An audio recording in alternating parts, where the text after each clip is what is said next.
Oh, hey, I thought I'd, in this short video, run through some of the stuff that Weir does in the song Bertha, ranging from his rhythm contributions down to some licks that he does. And I'm going to draw from a bunch of different recordings, including the Skull and Roses album, as it's known, to some stuff late in the 70s, just to mix it up and show you all the different ways that Weir adds to it.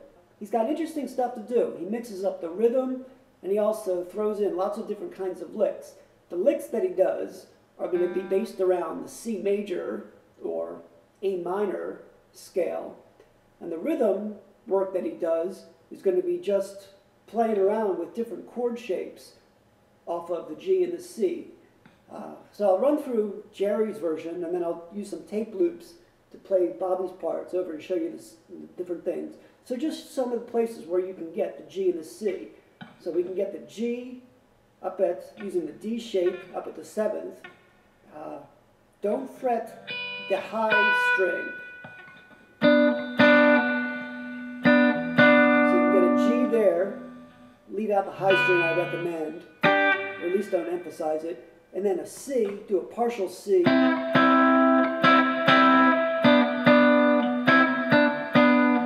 Then here's what I think is a really kind of brilliant move that he's got. Get the B here and the G. So you got the B and the G. That's the 1 and the 3 of the G chord. And then just by moving up to the C, then we've got the C and the G, which is the 1 and the 5 of the C chord. And then you see how Weir uses that. So there's an easy back and forth when he's doing partial chords, as he often likes to do, between a G and a C. Another move that he makes, this is something you can hear on 1979, actually August 5th, 1979, he does this interesting move. He uses kind of blues on a G up at the 10th fret. So we've got G and D, the 1 and the 5 of the G chord. But then if you grab this note, the E, what do you have? You have the G and the E. The G and the E, that's actually the 3 and the 5 of the C chord.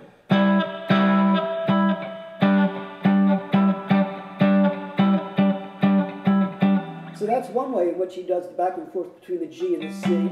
And then here's another place you can do it. Just having the G, B, and, D, G, and B for your G chord, and then throw in a partial C.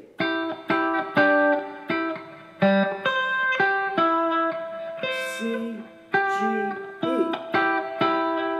And you can also get a G chord by doing that G partial shape that we get off of the G bar chord, then add the extra G here. If you throw in the C, you get again a bit of a kind of a C chord.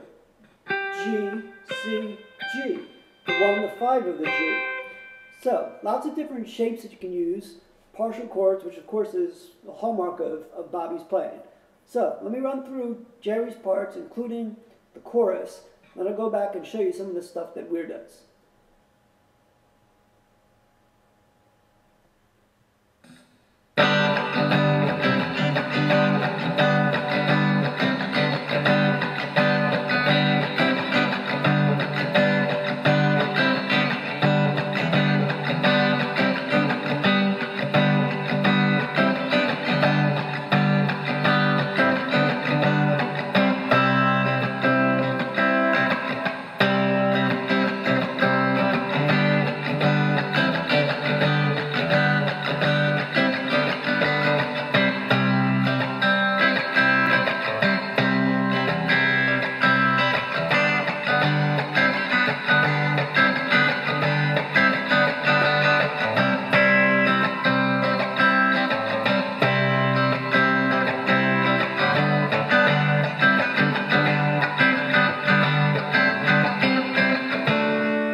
Now when it comes to the licks that Weir does, they happen over the C.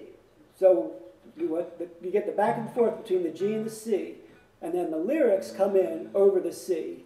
I had a hard run. So then you get the little licks thrown in. And as I said, they are over the C major, which is the same notes that you find in the A minor, and a lot of them are often done up around the 5th fret using the A minor shape. Classic Bobby stuff, you're going to get just plain old licks, then you're going to get various pull-offs. One of the ones he likes to do, as always, is between the 4th and the 3rd. So we're going to get an F pulled off to the E,